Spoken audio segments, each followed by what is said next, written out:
somehow I figured out that there are people out there who, if you wake them up in the middle of the night, can't name all of the Roman emperors from Augustus to the crisis of the 3rd century. So I decided to accomplish a dubious task of making a short video, a relatively short video, that will briefly cover all the history of the Principate up until the black hole that followed the rule of Severus Alexander. Earlier period, before Augustus, is a separate thing that requires a separate attention. And the crisis of the 3rd century? Well, dragons live there, and you should proceed with caution. We're gonna do it some other time, I guess. But after Severus Alexander, all more or less trustworthy sources just vanish, and we're dealing with a total mess. Okay, this is what I'm gonna do. We're going from one emperor to another. I give a very brief summary of the person and an overview of his reign. I also mention the primary sources now and then, because this is important for understanding what we're dealing with.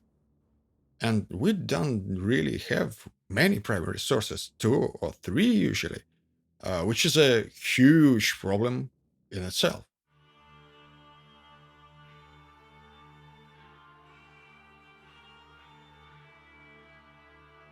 Obviously, I will try to present everything as objectively as possible.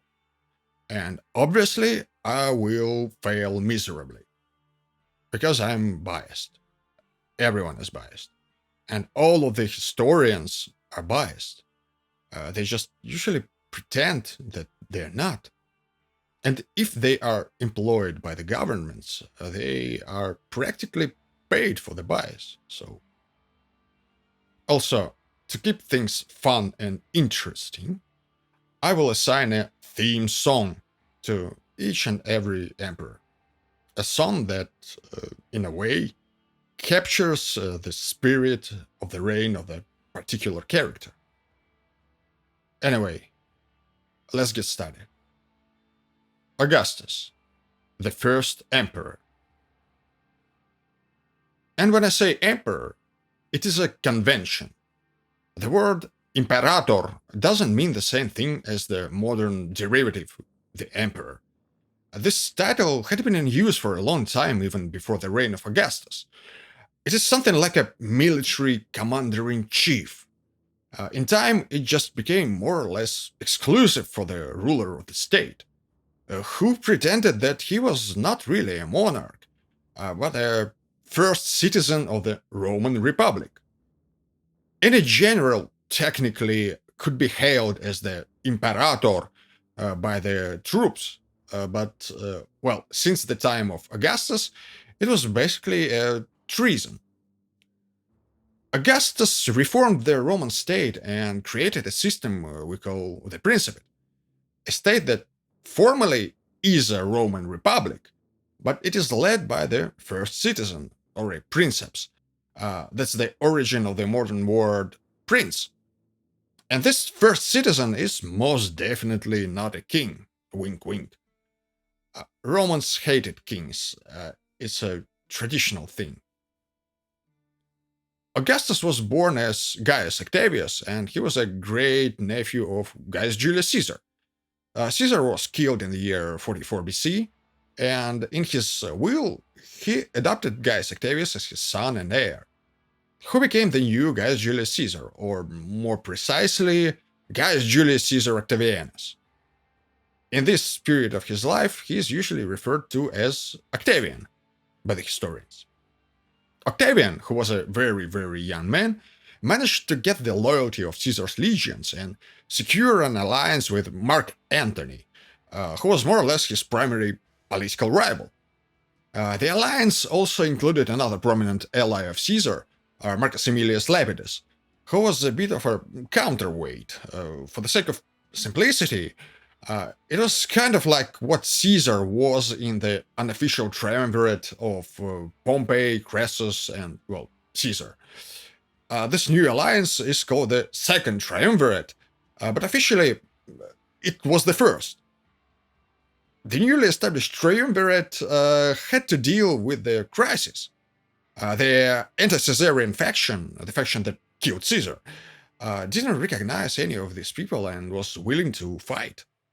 It was led by Marcus Junius Brutus and Gaius Cassius Longinus. So, civil war, once again.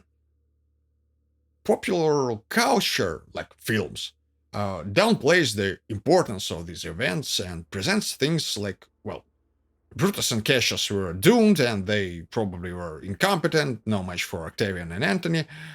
This is simply not true. The anti-Caesarian army had a realistic shot at a victory and they fought really well. They lost the Battle of Philippi, which led to the overall defeat of the faction. But they lost it largely to a very unfortunate turn of events and due to miscommunications. And yeah, here's some historical bias for you. Brutus and Cassius were probably much better human beings than Octavian and Antony. So if you're looking for the good guys in the Civil War, which is counterproductive, then, well, good guys actually lost the war. Now Octavian and Antony controlled everything and decided to split the spheres of influence. Octavian received the west, Antony the east, and Lepidus the south. And later Lepidus was sidelined anyway. Antony found his new home in Alexandria and a new wife, Cleopatra. It all eventually led to a war between his troops, backed by Egypt, and the forces of Octavian, which culminated with the Battle of Actium in 31 BC, which left Octavian the uncontested ruler of the Roman world. The Senate granted him the title of Augustus, and that's how he is usually called after the year 27 BC.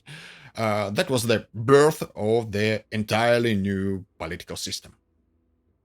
The stories of intergalactic romance of Antony and Cleopatra kind of obscure to a degree how exactly Octavian managed to overpower the richest country in the world, a country which recently provided him financial aid and also possessed a large army. Egypt became a part of the Roman Empire, but not quite. It became a personal domain of Octavian, and Octavian became the new pharaoh. So in Rome, he was more or less democratic, on paper, first citizen, but in Egypt, he was the god king. Augustus ruled up until his death in the year 14, so basically, he was the sole ruler of the state for more than 4 decades.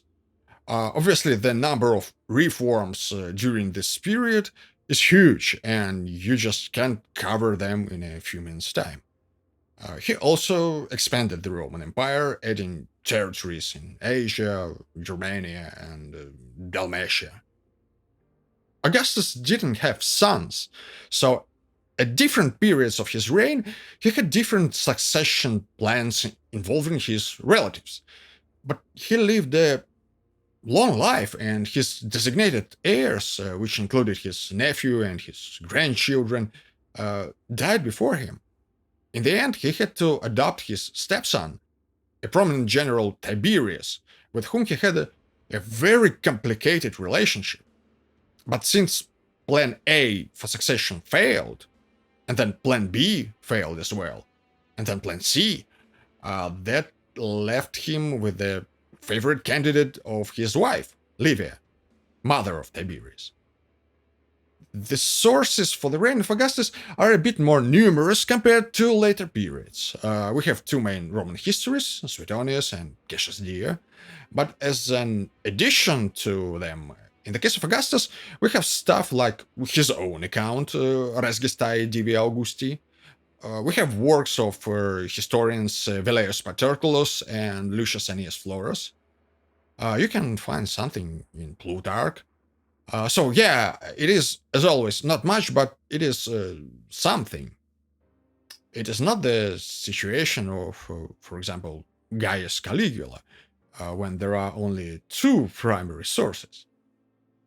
Many people just don't understand that there is a serious problem with the sources on antiquity. You come to the bookstore, and see shelves of modern works about this emperor and that emperor, the overall history of this period and that period. And it kind of conceals the fact that they all mostly get their information from like a couple of sources and, inscriptions and occasional references. As you can see, Augustus is the introduction to all the other emperors on our list. And now, as promised, a theme song for the reign of the first Roman emperor, which is obviously the Imperial March from Star Wars. What else can it be? I will be more original with the song choices later on, after Augustus.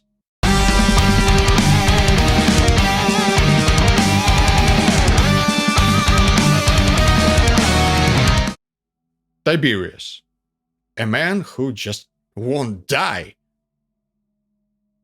Tiberius is one of the most complicated emperors of Rome. He was hated by the main Roman historians like Suetonius and Cassius Dio, and Tacitus, although the authenticity of his works is debatable. At the same time, secondary Roman historians like Velleius Paterculus were okay with him, and Velleius Paterculus, by the way, was the only contemporary historian. Everyone else lived much later. Tiberius wasn't a very popular guy, and apparently he was quite paranoid. Mostly because people were actually plotting against him, and he always had to come up with with new ideas on how to stay in power and, survive. He ruled for more than 20 years, so he was mostly quite successful in the art of staying alive. Tiberius wasn't Augustus. He wasn't even really his son. His position as the emperor was more or less contested. There were factions in his family and related families. There were other politicians. The idea that the princeps must be from the Julii clan, because this fact alone makes a person a legitimate ruler, and if you don't pick the guy, the sky will fall down. This notion just wasn't there. It is not 19th century Europe when people were seriously discussing the concept of morganatic marriage and how the descendants of this sort of marriage must be excluded from the line of succession and stuff like that. The Roman Empire was officially a republic. There was no Julian or Julio-Claudian dynasty. There was no dynasty at all. Tiberius was the emperor. He was powerful, but, as I said, he wasn't Augustus, who ruled Rome for a few decades. He had to defend his position. The reign of Tiberius basically started with mutiny in Pannonia. His son Drusus and Germanicus, another relative, had to deal with it and persuade the legions to come back to their senses. Both these guys were designated heirs of Tiberius, and both were poisoned.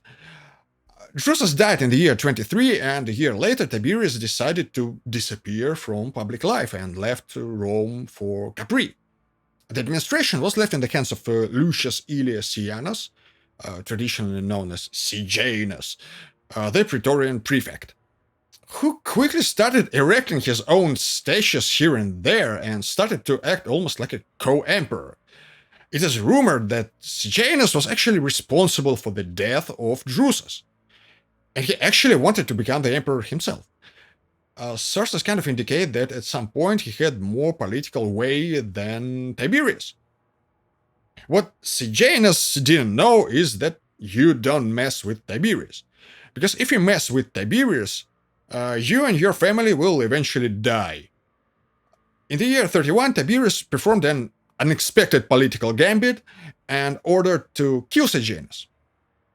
And then he kept sitting at his villa on Capri, fighting with the potential conspiracies against him. Roman historians obviously say that Tiberius was doing some licentious stuff there. They say it about everyone whom they don't like. Tiberius died on Capri at the age of 77. There's a rumor that his relative and protege Gaius was involved in his death, but most probably Tiberius just died of old age. And here's his song.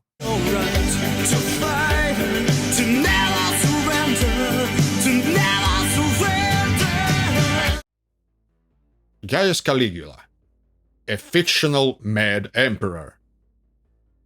Tiberius had two heirs, his grandson Tiberius Gemellus and his relative, basically adopted grandson Gaius, son of a very popular and also very dead general Germanicus. Or maybe Gemellus was the only heir, it is not really clear. Anyway, the Senate confirmed Gaius as the new emperor, and Gemellus was killed soon afterwards. It is also possible that Gaius wasn't really approved by the Senate, but in fact he was appointed the emperor by his horse, because horses had a lot of political power in Rome. Or so we're told. And now we're coming back to the concept of the Principate and this, monarchy. While indeed it was a monarchy, it is wrong to assume that it was the same type of monarchy we saw in the more or less modern or relatively modern times. Gaius was confirmed and probably elected by the Senate, because it is de facto the elective monarchy we're talking about. Gaius was a distant relative of Augustus, a son of his granddaughter. A natural grandson of Tiberius was passed over. What was the election process? What factions in the Senate supported Gaius? And what is more interesting, how Claudius, the successor of Gaius, was promoted 4 years later? We don't know. And who's gonna explain it to us? Cassius Dio, who was born more than a century later. Anyway, Gaius Julius Caesar. That was the name of the new emperor. But after centuries of slandering, he is usually known under his childhood nickname, Caligula. Gaius was very young, he was 24. Everyone seemed to like him, crowd called him our star, and actually he started his reign really well, especially in the eyes of the Senate. Gaius Caligula destroyed all of the compromising evidence on senators collected by Tiberius, which quite probably was one of the conditions for senatorial support. Later it turned out that no, he destroyed nothing, only copies. It is hard to say exactly what happened next, because all of the sources on Gaius Caligula are incredibly biased. They exaggerate everything and they clearly invent wild stories. It seems that a few months into his reign, Gaius had some serious illness, quite probably meningitis. And he was a slightly different person after that. I don't think we should believe stories about the mad emperor, but in this particular case, it is quite possible that over time his behavior became erratic and his condition was getting worse and worse. He probably was a big spender and his lifestyle started to be quite offensive, but that's okay. What wasn't okay is the fact that he was looking for conspiracies and started torturing and killing senators. As a result, he completely alienated the Senate. Mad emperors don't rule, they get killed. So one day, Gaius walked from the theater and was assassinated. The conspiracy almost certainly was spearheaded by his seemingly harmless uncle Claudius, who was promptly declared the emperor. The primary sources on Gaius Caligula. Well, there are only two sources, Suetonius and Cassius Dio. A large part of what we know about Gaius, like the stories that he slept with his own sisters, is a fiction. And the theme song of his reign will be Starboy by the weekend. Look what you done. I'm a motherfucking star boy. Claudius, a man who turned into a pumpkin. Claudius was limping and had a speech impediment, so he was frequently ridiculed by his own family and wasn't considered a serious force in politics. It seems he occasionally played along and pretended that he was stupid, when in fact he wasn't. In the end, he most probably orchestrated the assassination of his problematic nephew, Gaius Caligula, and became the emperor himself. And he was a competent ruler, although the historians tell stories of how he was actually ruled by his wives. Terrible, licentious creatures. Claudius stopped Caligula's persecutions of the people of senatorial rank and ended this feud of the Senate and the Emperor. Well, obviously. That's probably why he was promoted in the first place. He did nothing extraordinary except probably for the famous conquest of Britannia and overall expansion of the empire. Just, a normal emperor. Most of the hatred of the historians is directed at his wives. First of all, at his third wife, Messalina. Messalina, according to our ever-reliable historians, Suetonius and Cassius Dio, was so licentious and so adulterous that at some point you just stop believing anything these two guys write about her. Oh, and there's also Tacitus. He's even worse. Messalina was becoming more and more licentious every day, so Claudius had to dispose of her. She was replaced by his niece, Agrippina, Caligula's sister. And she's actually a really important character. Agrippina had a son from her previous marriage, Nero, and she made Claudius to adopt him and tried to prepare him to become a new leader of the state. She even returned Seneca from exile and appointed him as Nero's tutor. It is not clear if Claudius was assassinated, but it is believed that Agrippina poisoned him to pave way for her own son. So Claudius became a pumpkin and Nero became the emperor.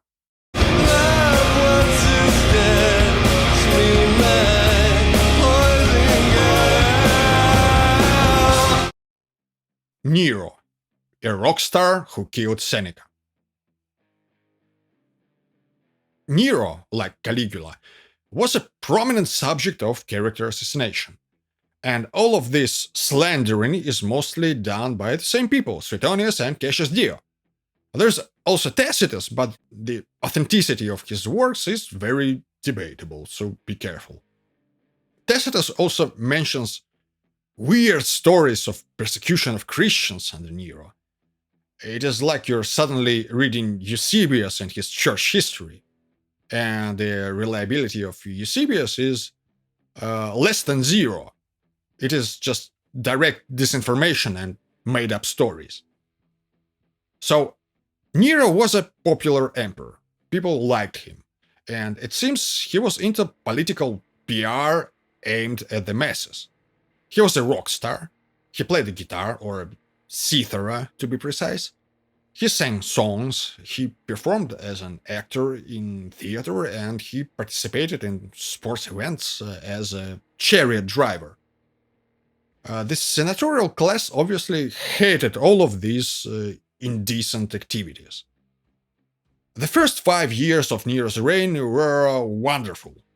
The emperor was 16 in the year 54, when he formally inherited power. Naturally, he was more or less a figurehead, and the state was run by his administration. Well, and his mother, Agrippina. The main figures of Nero's administration were Ephraenius Burrus, the prefect of the Praetorian Guard, who was some kind of minister of defense in modern terms, and Seneca, a Stoic philosopher, Nero's mentor, and essentially a prime minister in modern terms again. Then, 5 years into his reign, Nero killed his mother and became more autonomous. The stories surrounding the murder of Agrippina are weird, and it is extremely hard to say what really happened. Probably it was not as bad and outrageous as it may seem. Anyway, the influence of Verus and Seneca became less prominent, and in the year 62, Verus died, and it probably significantly changed the balance of Nero's government. Seneca tried to retire. In the year 64, we have a catastrophe of the Great Fire of Rome, when a large part of the city was destroyed. Nero had to start a rebuilding program. And yes, he was blamed for the fire by the historians, like he was some kind of pyromaniac who decided to burn the city to the ground for no reason at all. About a year later, the dissatisfied members of the Senate were involved in a conspiracy against Nero. It is known as a Pisonian conspiracy because of Gaius Piso, its alleged spearhead. The conspiracy failed, which led to significant persecutions of the people of senatorial rank, possibly regardless of their direct involvement. Seneca was sentenced to death and was forced to kill himself. A bit later, the same thing happened to another prominent Stoic politician, Publius Claudius Thrasea. Nero was essentially an open enemy of the Senate at this point, and a couple of years later things degraded into an open revolt. First, the legions in Gaul rebelled, but their commander Vindex never actually declared himself the emperor. He supported Galba, the governor of Hispania. The rebellion in Gaul was defeated by the loyalist German legions, who immediately tried to declare their leader the new emperor. He refused. Galba was still out there, and he continued his march on Rome. The Senate officially recognized him as the emperor. Nero lost all of his power and killed himself. Keeping in mind Nero's life as an artist and his quite shameless but very successful attempts to gain popularity among common folk through unorthodox PR, I'd probably choose Popular by Darren Hayes as the theme song of his reign. I'm willing to sleep my way to the top. I wanna be popular. Galba, rebel. Galba was the first emperor absolutely unrelated to the Julio-Claudian dynasty. So it was a radical change from the things that were considered normal for a few decades. And it also put him in a slightly vulnerable position, because he was more or less an outsider, but a prominent and respected outsider with a sizable army. But it wasn't enough, and by the time everyone figured out that, there's nothing really special in disposing of the emperors.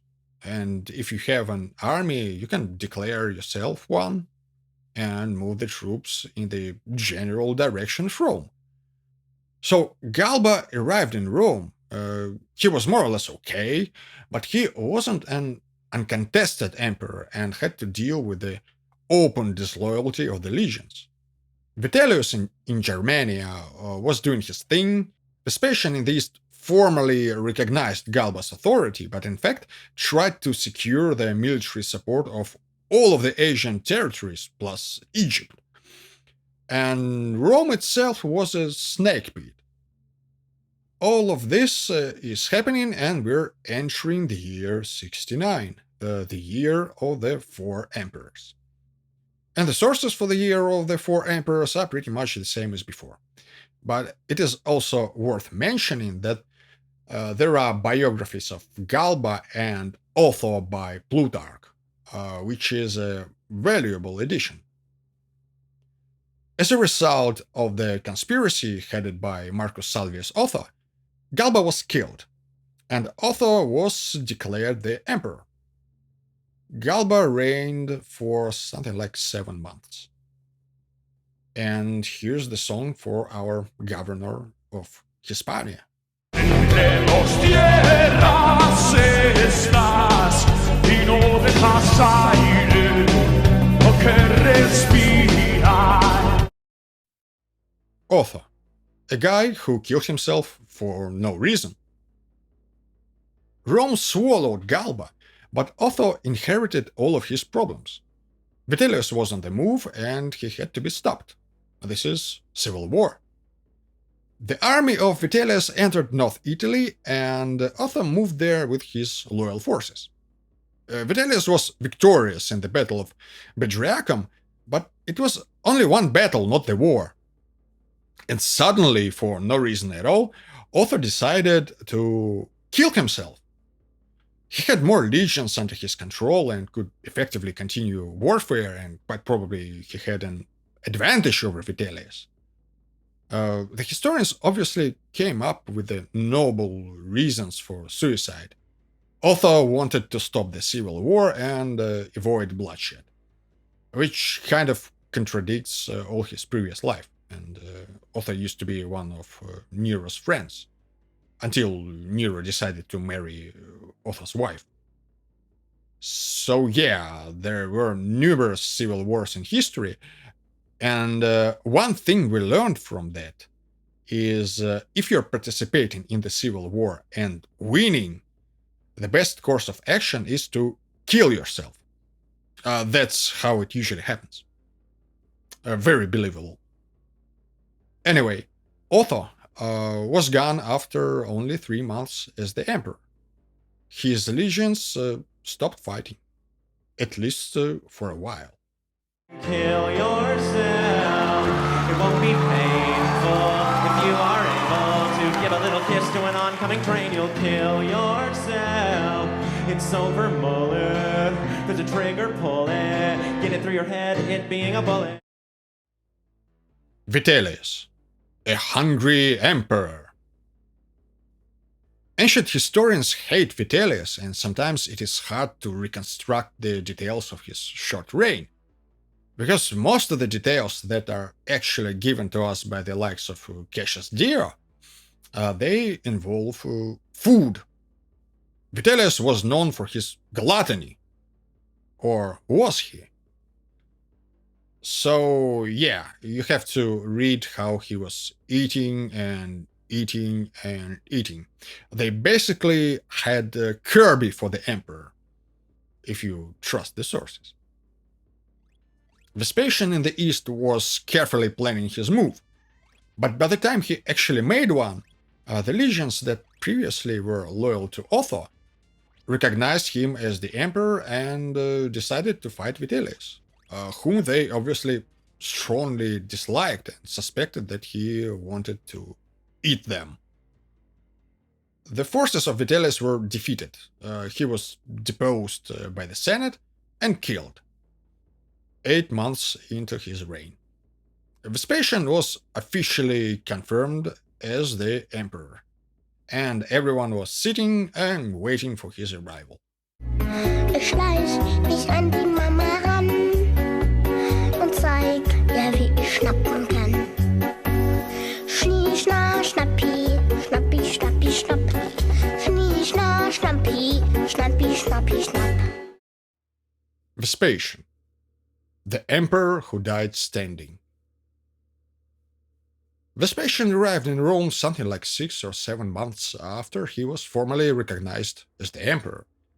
Order was restored, the chaos of the year of the 4 emperors was forgotten. Everything was business as usual, except that it wasn't really as usual. It was a slightly new regime. If you don't count the previous 3 short-lived emperors, Vespasian was the first uncontested emperor, not only unrelated to Julia Claudians, but basically unrelated to anyone of importance. Galba, the first non-Julian emperor, was of very noble birth. He was someone who definitely looked like an emperor.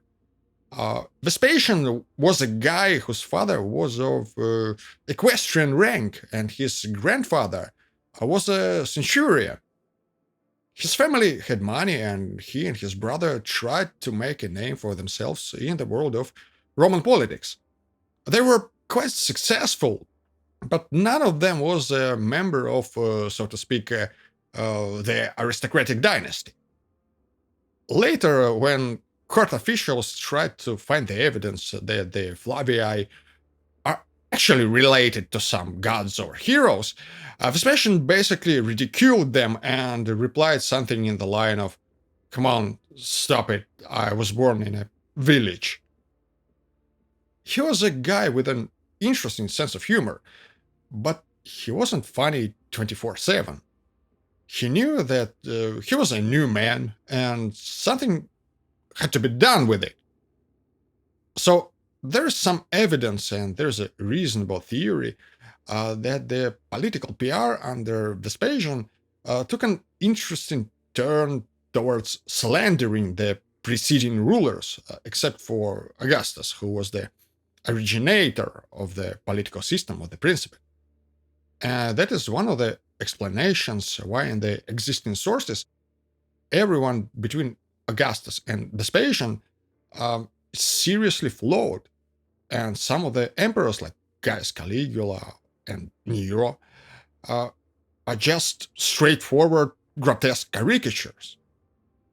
Vespasian was very mild and very respectful towards the Senate, but it seems that anyone who was in serious opposition to him faced the consequences, like the Stoic Helvidius Priscus. Vespasian also banished almost all of the philosophers from Rome. They were talking too much. Anyway, the empire was stabilized. There were no more serious disturbances, and Vespasian was a capable ruler with a serious military background and without any weird eccentricities, except, for the jokes and the fact that he was extremely stingy. Vespasian is also the author of the two best famous last words of a Roman emperor ever. Two, not one. It is reported that as he was dying, he said, "Oh dear, I think I'm becoming a god." He was fully aware that once he's dead, the Senate will actually proclaim him a god. And the second line was, "The emperor ought to die standing." After which he was lifted so he could, die standing. And here's the song for someone who brought the empire back to life after a period of instability. Back to life. You bring me back to life. Titus, a younger version of Vespasian. Titus was effectively, although not officially, a co-ruler of his father for most of his reign. So when Titus Flavius Vespasianus died, his son, also named Titus Flavius Vespasianus, just kept doing what he was doing, but this time with the official title of the emperor. Politically, Vespasian and Titus were pretty much the same entity, just split into two partially distinct physical bodies. Also, ladies and gentlemen, may I have your attention, please? This is the year 79. It's been more than a century since the Principate was established. And this is the first time in the history of the Roman Empire when the emperor was succeeded by his own son. It makes you think about what political system Rome really was. The next time someone will tell you in a documentary that Rome was essentially a hereditary monarchy, go and find the guy and spit him in his face.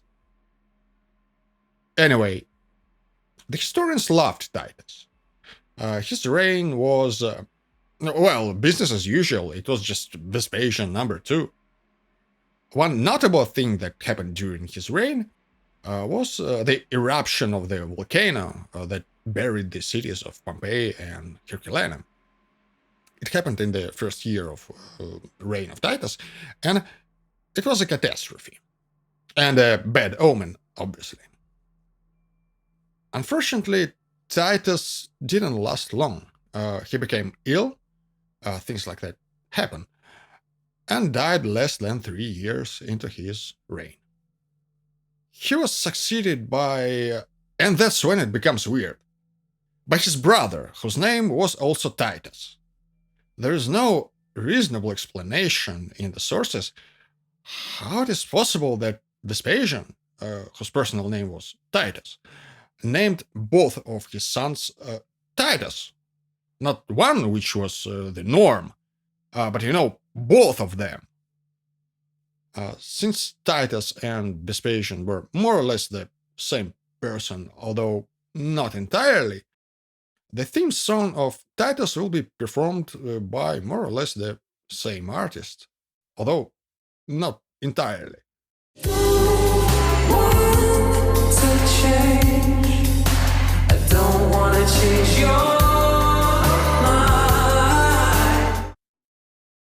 Domitian. Let's play master and servant. Titus number 3 was quite different from the previous two. He's hated by the historians, since Domitian was not only the enemy of the Senate, like Caligula or Nero, but more or less successfully took most of the power from the Senate and concentrated it in his own hands, becoming almost openly an authoritarian ruler. Both Suetonius and Cassius Dio, our main sources, mention that Domitian demanded to officially call him Dominus et Deus, Lord and God. So, Domitian is very controversial. Quite a lot of slandering by the historians, an attempt to finish the transformation of the empire into an actual absolute monarchy, which is not necessarily a bad thing. But at the same time, plenty of actions and reforms that make a lot of sense. A quite effective government, brilliant financial policies, a normal military record, and total loyalty of the armies, except probably for a strange episode of the rebellion of 2 legions in Germany under Lucius Antonius Saturninus, which was quickly crushed. Domitian ruled for 15 years and was assassinated as a result of the conspiracy. The very same day, an old and respected heavyweight of Roman politics, Marcus Caecus Nerva, was declared the new emperor. Domitian's memory was immediately condemned, meaning that the Senate passed damnatio memoriae, and he had to be excluded from all the existing accounts as a person who never existed.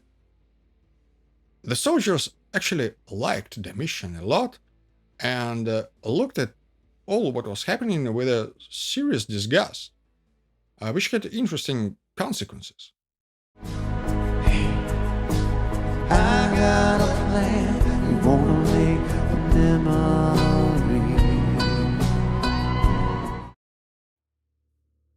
Nerva, a temporary emperor. Nerva seems to be a man who was always betting on the right horse. He was quite prominent during Nero's reign and received a triumph. He was a friend of Vespasian and became a consul under him. He became a consul once again, together with Domitian. At some point, he probably decided to bet on himself. But it is not entirely clear. We don't know how much he was involved in the assassination of Domitian. But since he was declared the emperor almost immediately. Anyway, Nerva seemed to be a good option for pretty much everybody. He was old. He had no children.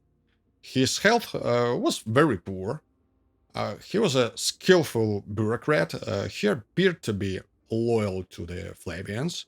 So theoretically, he could be accepted by the people who remained loyal to the recently deceased Domitian. Nerva was doing pretty well, but he didn't really have a serious backing of the army. About a year into his reign, the Praetorians took Nerva as a hostage and demanded the execution of the people directly involved in the assassination of Domitian. This bizarre episode demonstrated how vulnerable the position of Nerva was.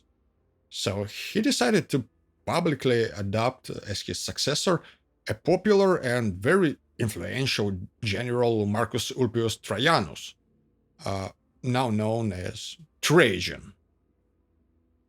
Trajan later executed the Praetorians who rebelled against Nerva, but it happened after Nerva died, apparently of old age.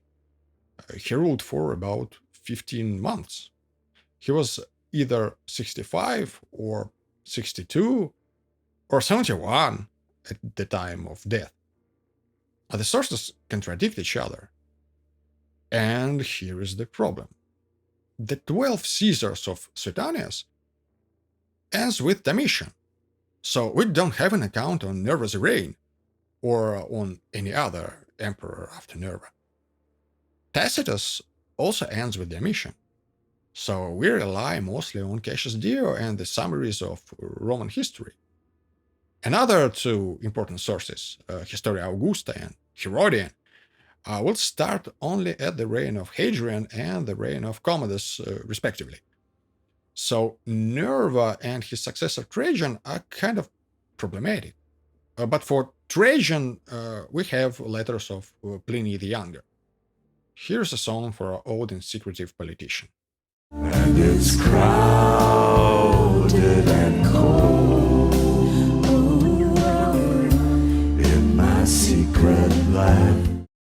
Trajan, the expansionist. Trajan ruled for almost 2 decades and is widely considered one of the most successful and talented Roman emperors, on par with Augustus. He started the period when the Roman Empire was at its peak, and this period lasted for almost a century. He's the second of the so-called 5 good emperors, a term introduced by Niccolo Machiavelli, a line of highly capable rulers. Nerva is the first of these 5 emperors, mostly an honorary member of the club. Frankly, he hasn't done much, but he adopted Trajan. Trajan is mostly known for his military operations. He expanded the limits of the empire to a historical maximum. He annexed Dacia, Nabatea, and as a result of a successful war with Parthia, Armenia, and Mesopotamia. A large part of Dio's account of his reign, and Cassius Dio is our main source, is the descriptions of military campaigns of Trajan. Apart from war, Trajan was responsible for the massive construction projects. The Forum of Trajan in Rome is the most visible example. But that also included bridges, roads, aqueducts, everything. It seems that Trajan somehow didn't have a clearly designated heir. He was succeeded by his relative, Publius Aelius Hadrianus, or simply Hadrian, through a very suspicious act of adoption. Cassius Dio insists that this adoption was orchestrated by Trajan's wife, Pompeia Platina, who favored Hadrian and really wanted him to become the new emperor. It was presented that Trajan adopted Hadrian on his deathbed, although Hadrian himself wasn't present, and the official documents were signed by Platina. But the transition went smoothly. Only a few senators were killed. Since Trajan was, in a way, a new version of Augustus, he will have the same theme song as the founder of the Principate, but a slightly more danceable version.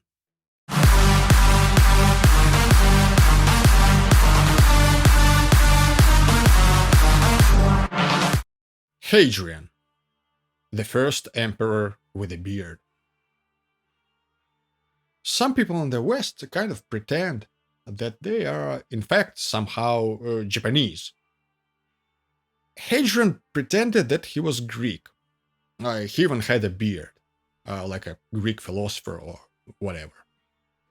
It is usually reported that Hadrian wasn't popular. People didn't like him. The Senate was more or less okayish with him, or at least never openly confronted the emperor, who at that point became quite an authoritarian ruler and never relied on the Senate that much. It is understandable that apparently nobody liked that it was sometimes hard to reach this man, especially since he was constantly traveling. Like, literally, he was never home. His court was more or less moving with him. Rome was no longer the capital of the state. The capital was in the tent of this nomadic emperor. He suppressed the revolts in Dacia and Judea, where he founded Ilia Capitolina, a city which later was renamed to Jerusalem. But other than that, Hadrian's reign was mostly peaceful. Probably even too peaceful. For various reasons, he returned some of the territories conquered by Trajan back to Parthians. He built an incredible amount of architectural wonders. The best is obviously the reconstructed Pantheon, originally by Agrippa. Nobody has a clue how they constructed this enormous dome. That's the 19th century level of technology. Stuff like Egyptian pyramids is a joke compared to the complexity of Pantheon. But he didn't stop there. Some of the most famous Roman structures were built under Hadrian, which includes Hadrian's villa in Tivoli and the Mausoleum of Hadrian, which later became the residence of Pope. Like, yeah, the head of the Christian church chose the crypt as his residence. He also supposedly deified his lover Antinos, which led to a creation of an unbelievable amount of his statues that flooded the entire world and possibly even a couple of nearby planets. You probably expect Hadrian's Wall in this list, but, well, some wall is attributed to Hadrian in Historia Augusta, and there's a number of questions concerning this structure. Hadrian had no children, and he followed the tradition and decided to adopt someone capable as his successor in Caesar, the junior emperor. He chose Lucius Commodus, but he died. So Hadrian had to play this game of let's choose a decent human being for the emperor once again. He devised a plan so convoluted that it looks a bit like an invention of the historians. He chose a couple of promising kids who could potentially become good rulers someday. The first one was the son of his recently deceased nominated successor. His name was also Lucius Commodus, and he was like 7 years old. The second was Marcus Annius Verus, a 16-year-old kid of exemplary behavior and philosophical inclinations. Hadrian called him Verissimus, the most true. He was a very, very distant relative of his wife. Since both of these promising kids were very young, he needed a grown-up caretaker, so to speak. He chose the former proconsul of Italia and Asia, an all-around nice guy, Titus Aurelius Fulvus Antoninus. And he told him that he would adopt him as his heir if Antoninus would in turn adopt the two kids. And one of them, Marcus, was actually his nephew. Antoninus agreed. Later in his life, Hadrian became quite ill and couldn't tolerate it anymore. He became quite suicidal and numerous times asked to kill him. Eventually, he probably killed himself, or as Cassius Dio reports, by indulging in unsuitable foods and drinks met his death. He was deified by Antoninus, although the Senate apparently was not crazy about this decision. Goodbye, my love, goodbye. Goodbye and au revoir. Antoninus Pius, Mr. Nice Guy. The caretaker Emperor Antoninus was so good at caretaking that he ruled more than 20 years, and proved that Hadrian's plan of let's choose a nice guy was actually the best succession plan ever. The defining feature of his reign was the total absence of defining features. Antoninus was the most normal emperor. He was super normal. He was inhumanly normal. He was normal to a point when people ceased to be normal. He was very moderate, very respectful to everyone, never killed a senator, never left Italy, was a very good administrator. The economy of the state was in a very good condition, probably in the best condition ever. That said, there is a certain problem with the sources for the reign of Antoninus Pius. The account of Cassius Dio is gone. Only a tiny fragment survives. That leaves us with the report from Historia Augusta. Historia Augusta stays reasonable when describing the good emperors. Nothing outrageous, and occasionally it even looks like a normal historical source. I mean, on par with Cassius Dio, who is, well, occasionally weird and unreliable and sensationalistic, and but you know, readable. But Historia Augusta is a terrible book, and when it is your main source, well, you're in trouble. Other additional sources we have are the epitomes, the summaries of Roman history, like Breviarium of Eutropius, and the epitome attributed to Sextus Aurelius Victor. Everyone praises Antoninus Pius, but we just don't have enough details. The two kids left to Antoninus by Hadrian, his successors, were all grown up. The oldest of them was 40, because Antoninus ruled for 23 years. After all of these adoptions, they changed their names. Lucius Senius Commodus became Lucius Aurelius Verus, and Marcus Annius Verus became Marcus Aurelius Antoninus. Antoninus Pius died in the year 161, and it was expected that Marcus Aurelius, the better of two, also a nephew and a son-in-law of Antoninus, it was expected that he will become the emperor, while Lucius Verus will become something else, probably a dead body. That was a tradition. But Marcus Aurelius prepared a very unusual plot twist. The theme song of Antoninus Pius will be "I Am Very Glad as I'm Finally Returning Back Home" by Edward Hill.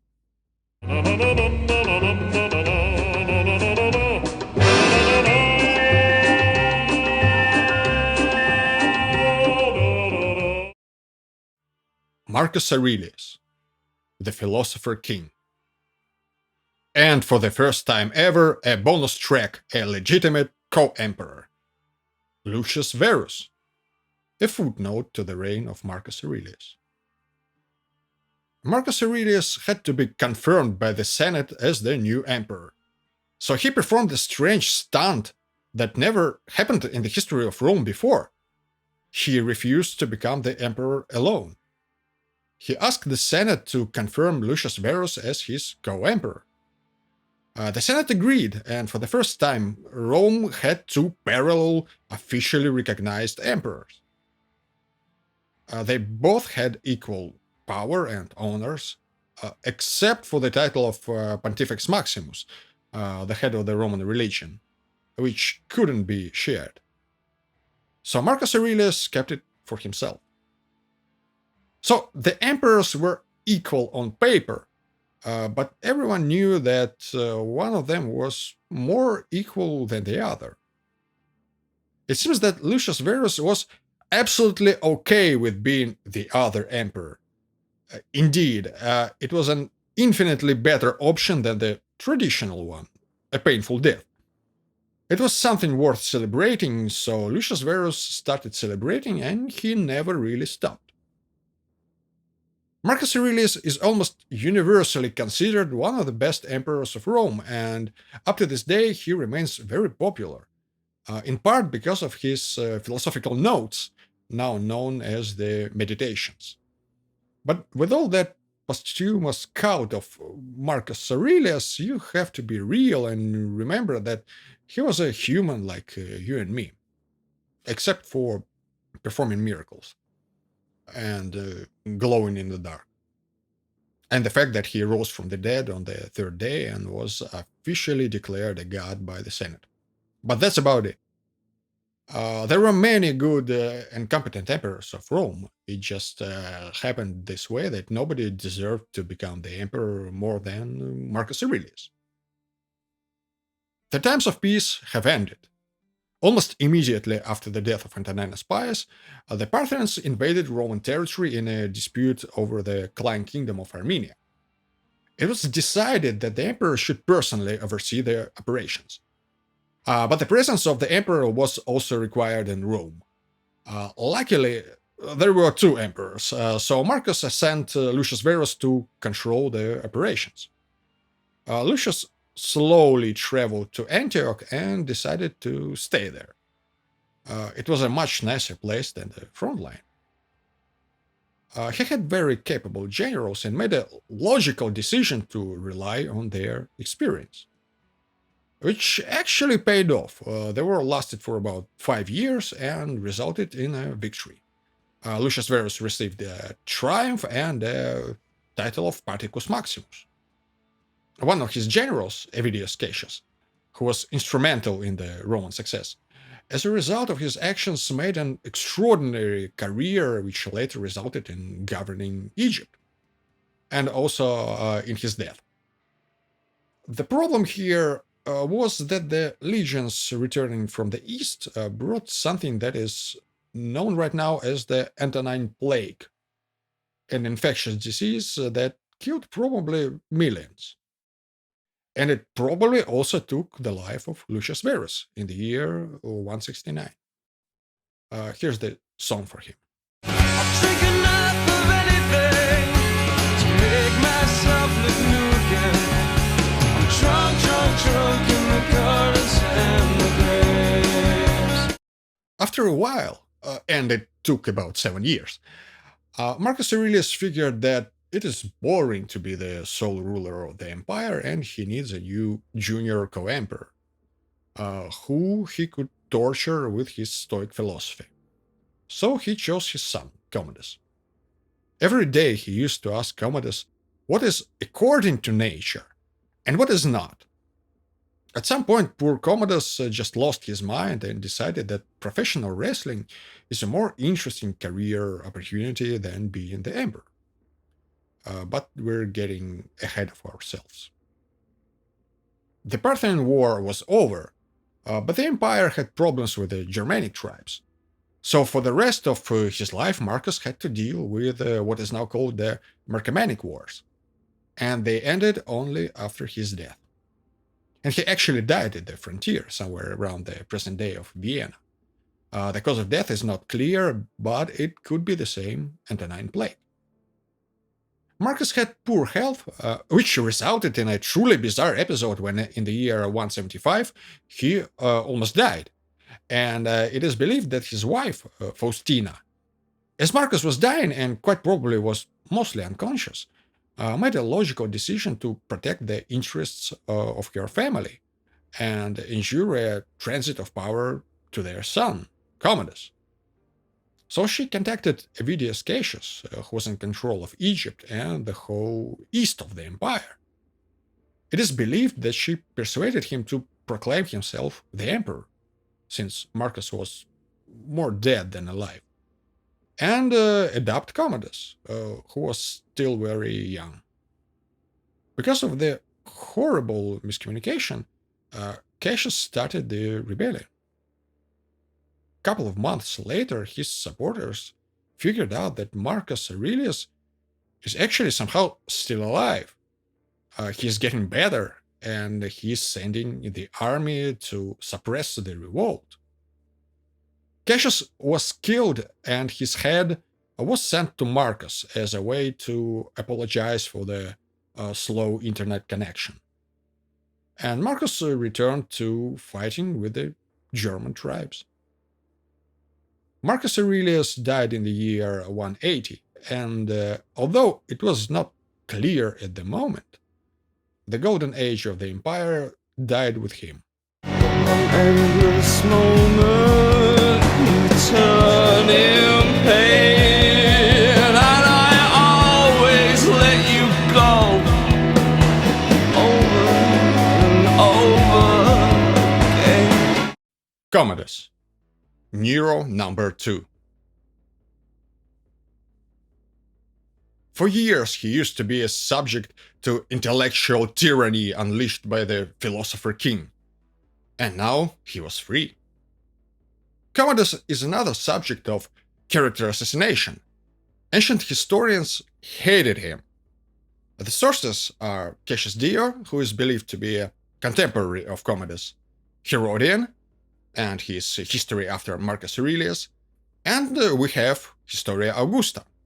And Historia Augusta should be ignored, because the account on Commodus there is a completely unreadable mess. So, Commodus had no intention of presenting himself as a philosopher king. He was more like Nero and tried to be popular with the masses. But instead of being a rock star, he decided to become a professional wrestler, a gladiator. And he was the undisputed, unbeatable champion of everything. The crowds loved it. The Senate, not really. Apparently, Commodus decided to push the boundaries of the cult of personality and started renaming months, like all of them, after himself, and renamed the city of Rome, and quite probably tried to introduce the idea that he was basically a god, or at least a reincarnation of Hercules. But all of this happened over time, and the largest concentration of shameless political PR was late in his reign, which kind of explains why he was killed. And the early reign was nothing out of the ordinary, really. He ended the war with the Germanic tribes in his first year. He wasn't really interested in running the state, so he transferred most of the administrative functions to his inner circle, which he used to purge every now and then. Indeed, he became paranoid, but he had reasons. Commodus was very young, and although the transit of power was very smooth, a couple of years into his reign, his own sister staged a rather stupid assassination attempt. The plot was discovered, but Commodus became very cautious and started a long feud with the Senate. His inner circle was probably quite corrupt, which led to an interesting situation when in the year 189 or 190, nobody knows for sure, his Chamberlain Cleander and Commodus himself appointed 25 consuls, apparently in exchange for money donations. Commodus was killed in the year 192, so he was the sole ruler for something like 14 years, which is a lot, actually. The story of his murder is quite stupid and not very believable. But long story short, he was poisoned and then strangled by the people closest to him, including his wife, in all but name, Marcia. The official version is that he wanted to replace his inner circle one more time. That was his habit. He was a fan of employee rotation. New people come, old people die. So the inner circle decided to rotate him instead. Since we're dealing with essentially a new version of Nero, here's another song by Darren Hayes for our fan of gladiatorial combat. Crush, ooh, I just can't get enough of that stuff. Such a rush. Oh, Pertinax, Empire's Last Hope. Pertinax set the world record, beating the previous record holder, the Emperor Otho. He lasted less than 3 months until he was killed by the Praetorians in a dispute over money.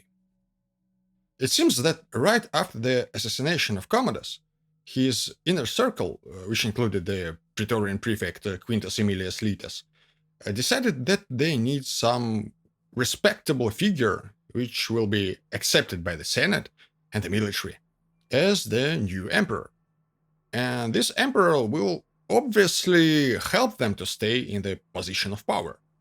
So they chose Publius Helvius Pertinax as their candidate. It is also quite possible that he was involved in the plot from the beginning. In any case, Pertinax indeed was a person with a good reputation. Despite his humble origins, it's even possible that he was a son of a freedman. He was the remnant, so to speak, of the golden age of Marcus Aurelius. Praetorians declared him the emperor, although they demanded a promise of a serious sum of money, and they were not really crazy about him. They liked Commodus quite a lot. Then, with the support of the Praetorians, Pertinax went to the Senate to be formally approved, and as reported by Herodian, he actually tried to propose some alternative candidates, as he thought he wasn't really fit for the imperial office. The Senate approved him anyway. Pertinax, to some extent, tried to emulate the policies of Antoninus Pius and Marcus Aurelius, and publicly declared that he won't ever put to death a member of the Senate. And he slowly tried to restore everything back to normal. But the years of the predecessor's reign left a certain impact. First of all, in terms of finances and the overall corruption of the government. He introduced several very reasonable reforms, but he was quite unpopular. The army supported him, but the provincial legions were far away, and the corrupt Praetorian Guard was right here in Rome. When Pertinax paid them only a half of the promised sum of money, they rushed to him. Their prefect abandoned Pertinax, and during the debate about when they should expect the rest of the payment and probably overall subordination, Pertinax was killed. And his death, in a way, was the turning point in the history of Rome. There was nobody to turn back time. What have I done to deserve this? What have I done to deserve? Didius Julianus, not really an emperor. The Praetorian Guard at this point became a total disgrace and decided to basically auction the title of the emperor. They promised to support the claim of the highest bidder, or so we're told by the historians. Marcus Didius Julianus, a quite prominent Roman politician, a former proconsul of Africa, decided that his chance had finally arrived, and he promised more money to Praetorians than his rival, the prefect of Rome, Sulpicianus. The Senate confirmed him as the new emperor. Nobody liked the idea, and at least 3 prominent generals refused to recognize Didius Julianus. Instead, they just declared the emperors themselves and set their troops in motion. The 3 claimants were Pescennius Niger, Claudius Albinus, and Septimius Severus. All of them knew Pertinax very well. Their armies were loyal to the emperor and were clearly enraged by the news of his murder. Severus was the closest to Italy, so he just marched to Rome. The Senate recognized him as the new emperor. Didius Julianus was killed after only 2 months in the office, a new world record. The Praetorian Guard couldn't do anything with the army of Severus. The murderers of Pertinax were executed, and the Praetorian Guard was disbanded and replaced by the people loyal to Septimius Severus. Pertinax was officially deified. Brother, you get some silver, little club. Wanted to bring me my brother. You took me out of the Septimius Severus, a Carthaginian emperor. Now Septimius Severus had to deal with the other two rival emperors. And actually it took a while. Only about a year later, in the year 194, he finally defeated the troops of Pescennius Niger. He made a pact with Claudius Albinus, who had the support of legions in Britannia and Hispania. Albinus was recognized as a Caesar or a junior co-ruler. But in the year 196, Severus decided that he no longer needed Albinus. The Senate officially declared Albinus the enemy of the state. So once again he declared himself the emperor, and here we go again, another civil war. In the early 197, the forces of Albinus were defeated in the Battle of Lugdunum, and Septimius Severus became the uncontested ruler of the Roman Empire.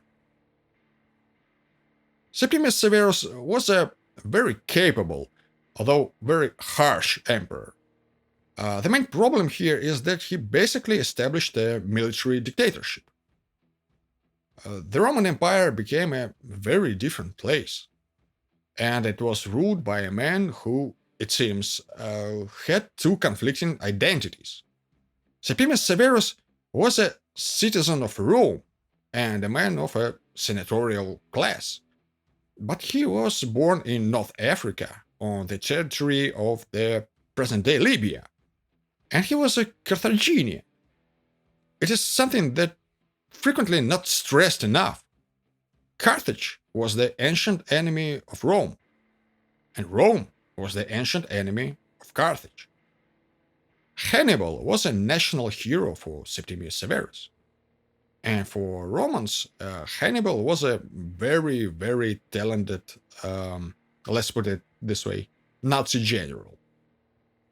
The culture of Carthage included worship of their own gods.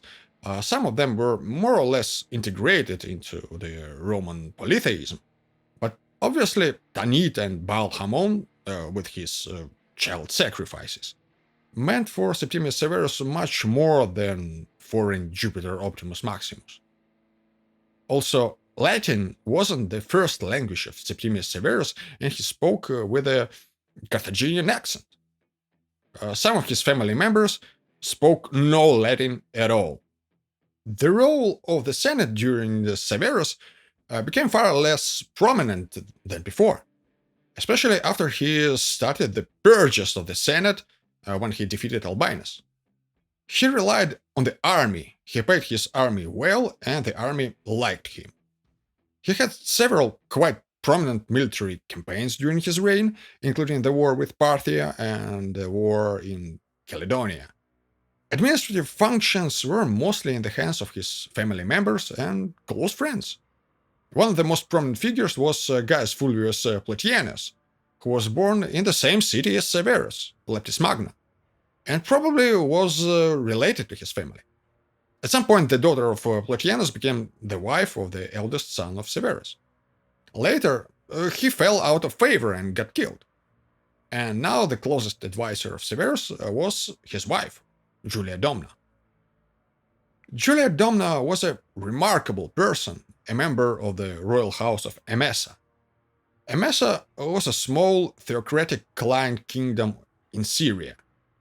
And these Syrian sun worshippers started to play a huge role in the politics of the empire, and basically in the end led it to ruin.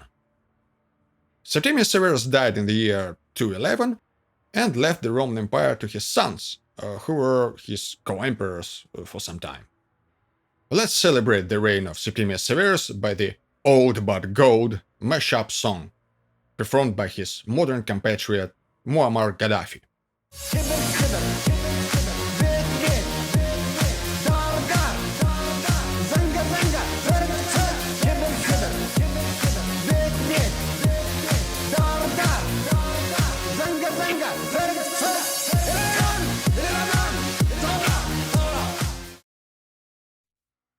Caracalla, a Carthaginian who gave citizenship to everyone. Geta, a Carthaginian who was killed by his own brother. At this point, Rome became a playground of who are these people? What's going on? The children of Septimius Severus inherited the empire, and less than a year into the joint reign, one of them, now known as Caracalla, killed another, Geta, right in front of their mother, Julia Domna. Well, they kind of tried to kill each other before, and they definitely felt that there can be only one. And eventually the situation was resolved, and for the next 6 years, Caracalla was the sole ruler. Caracalla wasn't really his name. It is his nickname used by historians.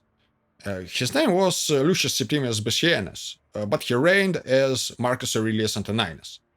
His father basically adopted him into the family of Marcus Aurelius and Antoninus Pius, even though both of them were dead for a really long time. And Caracalla was a type of a tunic this guy really liked. The sources, the three sources that we have, Dio, Herodian, and Historia Augusta, portray Caracalla as a man with a fork and a world of soup, the angriest man you'll ever meet. He spent most of his reign outside of Rome, usually on military campaigns, first against the Germanic tribes, and then, after the year 216, with the Parthians. It is possible, as reported by Cassius Dio, that Caracalla strongly identified himself with Alexander the Great, and, in a way, tried to emulate him. This appreciation of Alexander didn't stop him from basically sacking the city of Alexandria, because he was offended by something. That's what the historians say.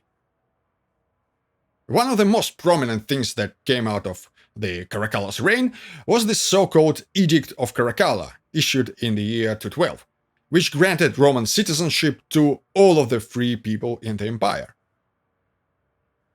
Some people today may think that it was a brilliant and very forward-thinking idea.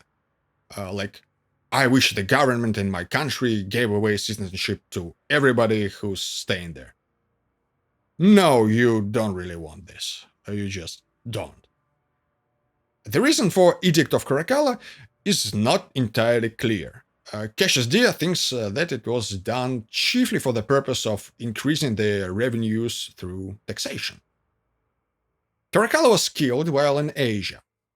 It is reported that Marcus Appius Macrinus, the Praetorian prefect, thought that the angry man Caracalla wanted to kill him, so he decided to take a precautionary action and conceived a plot that led to Caracalla's assassination, while the emperor was taking a piss, as reported by our trustworthy historians.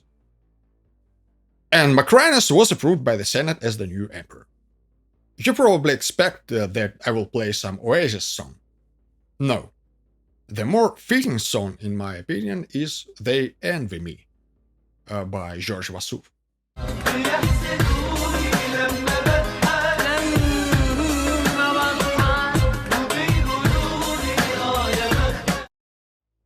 Macrinus, a Moor who killed a Carthaginian emperor. Diadumenian, his son. Cassius Dio makes a remark that Macrinus was a Moor by birth from Caesarea, meaning Caesarea and Mauritania. That's the city on the coast of present-day Algeria. And he also says things like, One of his ears had been bored in accordance with the custom followed by most of the Moors. The other two sources, Herodian and Historia Augusta, don't really mention that. Moor is Mauros in Greek, and it is not clear what Dio actually means. Most probably some North African ancestry and a slightly dark skin pigmentation, which in modern times led to an interesting idea of declaring Macrinus a Berber for the sake of nationalism. So yeah, we have a Berber emperor. We had a Britain's black trailblazer, Septimius Severus. Well, according to BBC. We will have a transgender emperor, Elagabalus, in a while. I guess if we wait another 50 years, I will hear from respectable historians employed by BBC at least, that Marcus Aurelius was in fact Chinese. And Augustus was the first transhuman emperor, because he was officially deified. He became a god, you know. If it doesn't make you a transhuman, then what does? Anyway, Macrinus became the emperor and tried more or less successfully to end all the wars started by Caracalla, first of all with Parthia. He didn't kill the relatives of Caracalla, which backfired quite soon. Although Julia Domna, the widow of Septimius Severus, had died of illness, her sister, Julia Misa, and her clan of MS and royalty set in motion the plan of overthrowing Macrinus, who actually was not very popular with the military. A year into the reign of Macrinus, the legions stationed in the Emessan heartland in Syria revolted and declared the local prince their emperor. He was a grandson of Julia Misa, who was presented as a teenage son of Caracalla by his cousin Julia Seimis, daughter of Julia Misa. We don't really know who his real father was, but it is quite possible that it was indeed Caracalla. We don't even know the real name of this boy. The sources, all three of them, can't agree. Since he was a successor to Caracalla, they started to call him Antoninus, although, just like before, he had absolutely no relation to Antoninus Pius or Marcus Aurelius. Now he is known as Elagabalus, although it was the name of his god, the local Syrian version of Baal Hamon, and not his real name. Elagabalus was 14, and naturally, he had no political power at this point. He was a figurehead of his clan, and the actual control was in the hands of his grandmother. The armies of Elagabalus and Macrinus engaged in a battle at Antioch, after which defeated Macrinus tried to escape. About a month prior to the battle, Macrinus also elevated his son Diadumenian to a position of Augustus, so technically there were two emperors of Rome. Both Macrinus and Diadumenian were caught and killed. Elagabalus was recognized as the emperor by the Senate, and after spending some time in Asia Minor, he and his family moved to Rome. Here's a song for our two Moors, who ruled for about a year.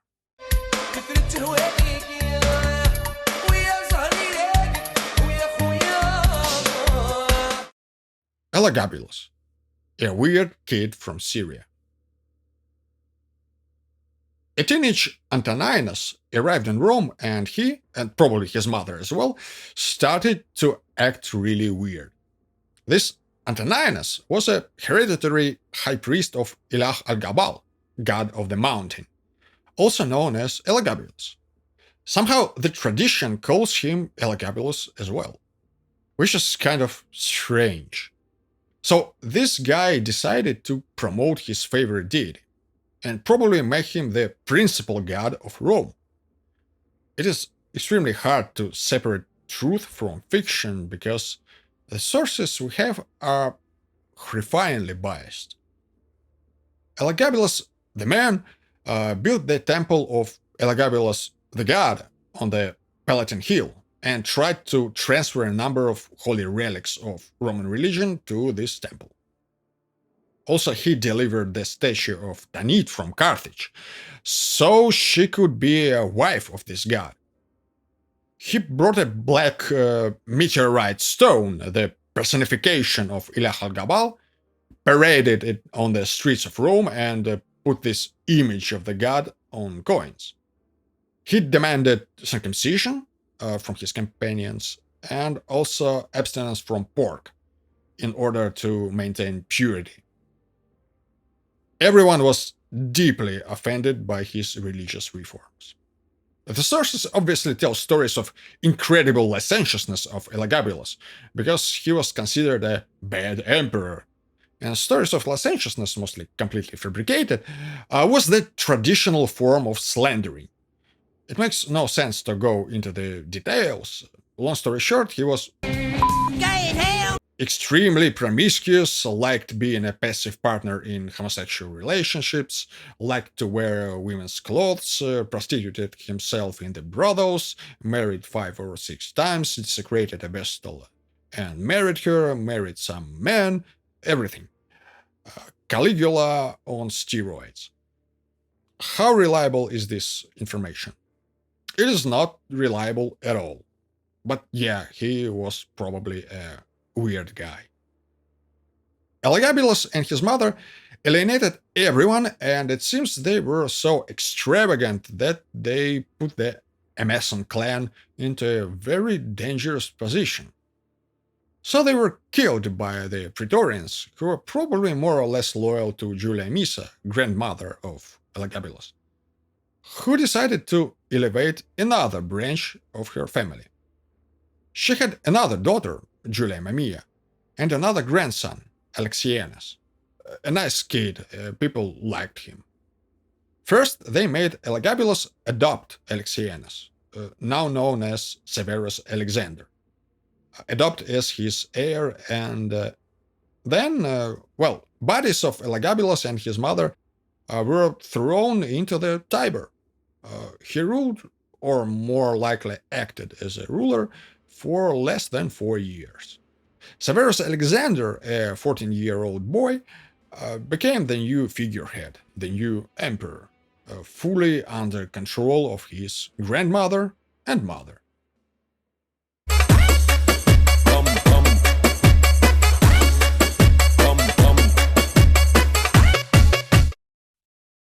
Severus Alexander, Mommy's little helper. The second attempt of the royal family of Emesa to effectively rule the Roman Empire was more successful than their largely obscene and incredibly strange attempt number 1, which resulted in Elagabalus sleeping with the fishes at the bottom of the Tiber. Severus Alexander tried to emulate the good emperors, and all in all was refreshingly normal. The power was in the hands of his family, and it appears that the actual ruler was his grandmother, and after her death, his mother, Julia Mamaea. As a consequence, he was probably seen as a weak emperor. But things were mostly back to normal, and everyone was okay, although it appears that the military, and definitely the Praetorians, were slowly getting out of control. The times of peace ended in the year 231, when the Persians invaded the Roman Empire once again. The war technically ended in the Roman victory, but the losses were heavy.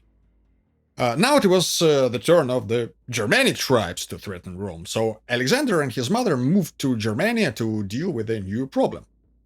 It is not entirely clear what happened next, but according to Herodian, the army didn't like the fact that Alexander was Mommy's boy, who tried to buy off the enemy instead of fighting with him. So they decided to proclaim the new emperor, some barbarian commander of the 4th Legion, who was like 10 feet tall, according to Historia Augusta. And then they killed Alexander and his mom in their tent. Here's a sad but funny song for our Alexander, performed by the best Lebanese singer we have. خليني بالبيت بطرح لك مشوار قلت لها يا رايق بطرح لك مشوار. This is year 235, and this is where a more or less coherent and believable history of Rome ends. Then we have the crisis of the 3rd century, dominated mostly by the unreliable Historia Augusta, and additional sources like the Summary of Roman History written by Eutropius. By the time of Diocletian, 50 years later, even Historia Augusta is lost, and things become really scary. The historians start to persuade us to read books like Church History by Eusebius for information, because it is better than nothing. Even though it is just religious propaganda, and it has the reliability of the Bible. So it is in fact probably worse than nothing. Much worse. Thank you for watching. Don't forget to subscribe, share, like, and stuff. And see you soon.